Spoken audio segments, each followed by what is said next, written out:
sejarah bermulanya Yazid Burger ni sewaktu saya study dekat ITM Segamat tahun 98. Waktu tu cuti semester. Waktu cuti semester ni lah saya kekurangan duit lah untuk bayar yuran semester kedua. Jadi saya pakat dengan kawan saya untuk buat satu perniagaan yang cepat, terutama makanan lah. Jadi kawan saya syorkan untuk kita buat berniaga burger.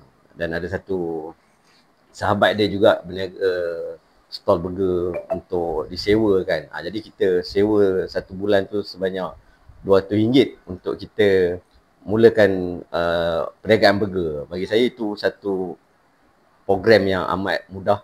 Dengan memodalkan RM200 kita dah boleh berniaga burger.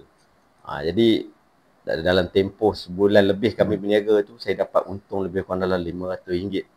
Dapatlah bayar yuran. Jadi bila semester kedua tu, saya cerita dekat kawan-kawan saya, cakap aku cuti semester pertama ni aku berniaga burger dekat Ipoh dengan kawan aku macam ni apa semua. Dia orang pun menarik. Jadi bila semester kedua, sewaktu ada saya duduk kolej Simanja Kini, masa tu ada open college, kita berniaga burger pula. Saya pakat dengan kawan-kawan saya untuk berniaga burger. Jadi kat situ saya tengok memang burger ni kat mana-mana, baik kat Ipoh, baik kat KL, baik kat apa, semua orang suka makan burger. Jadi bila kita buat perniagaan burger dekat kolej pun, orang ramai beli juga burger. Jadi saya tengok perniagaan burger dekat waktu saya belajar tu, waktu saya part 4 saya duduk dekat luar. Waktu kat luar ni saya tengok dia punya kos tinggi. Jadi saya pakat juga dengan kawan-kawan saya, kita berniaga setiap minggu burger dari kolej ke kolej pula. Jadi kat situ kita pakatlah seorang modal RM50. Bila kita siapkan burger, malam-malam kita bawa pergi ke kolej. Habis je jual burger dekat 2-3 kolej, terutama dekat Nilam, dekat Sempena Riau, lepas tu dekat Baiduri. Jadi kat situ kita dapat seorang dapat 150, termasuk modal yang pertama RM50, seorang dapat 200. Jadi saya tengok perniagaan ni pelaburan kecil tapi untung dia besar. Sebagai seorang pelajar masa pegang setiap minggu boleh dapat 200 tu kira mewah lah.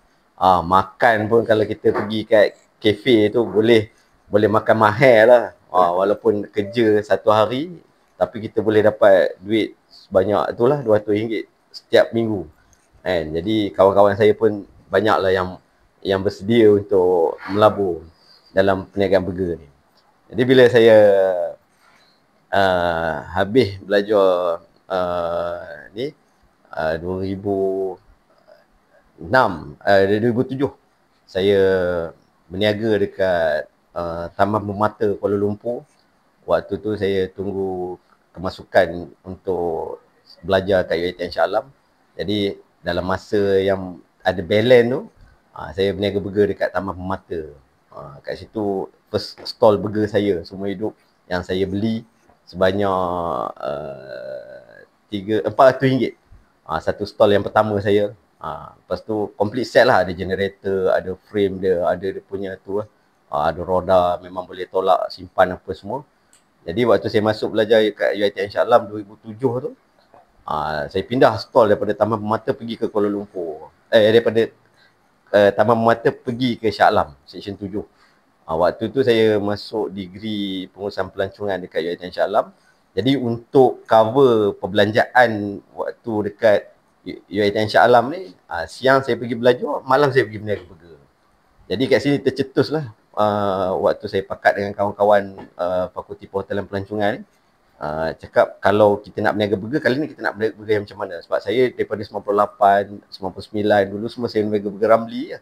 Jadi 2007-2008 ni kita fikir kita buat satu kelainan, mana kita keluarkan burger homemade, burger sate, burger yang berperisa lah. Burger berperisa ni saya tengok masa pasaran tu memang tak buat lagi.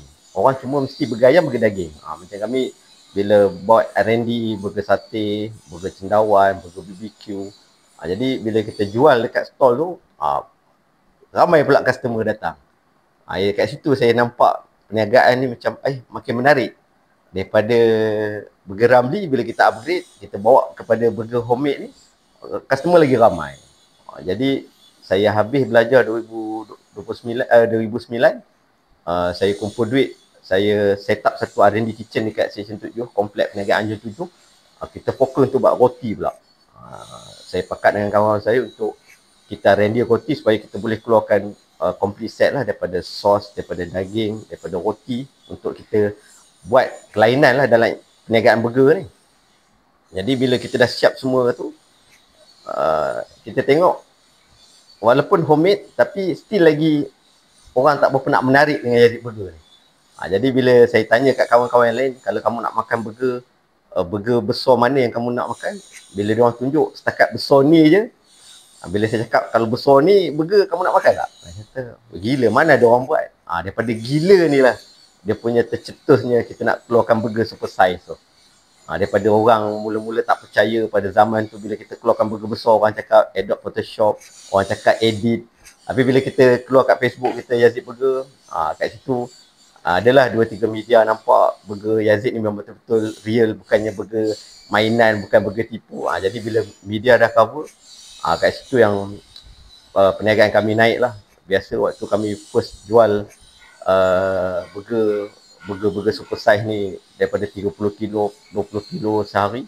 Bila media masuk cover kita punya cerita tentang burger super size ni, kita boleh pergi sampai ke 200 kilo, 300 kilo. Bila keluar jalan-jalan cari makan, kita boleh pergi sampai 500 kilo sehari.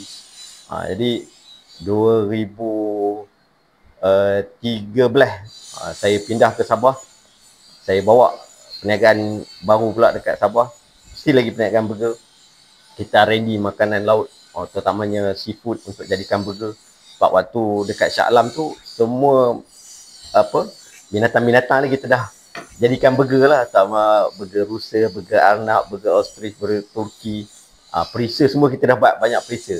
Roti pun kita dah semua buat dah. Dekat Sabah ni kita fokus betul-betul kita nak keluarkan burger seafood, burger lobster, burger udang, burger ketam, burger ikan. Kat situ yang kita nampak perjalanan perniagaan burger ni dia punya makin rancak. Bila dekat Sabah saya ambil masa lebih kurang dalam 5 tahun. Kita fokus kat sana buat. Lepas tu 2018 saya buat keputusan untuk tutup semua perniagaan yang ada dekat Shah Alam, dekat Sabah, untuk fokus dekat saya punya kajian.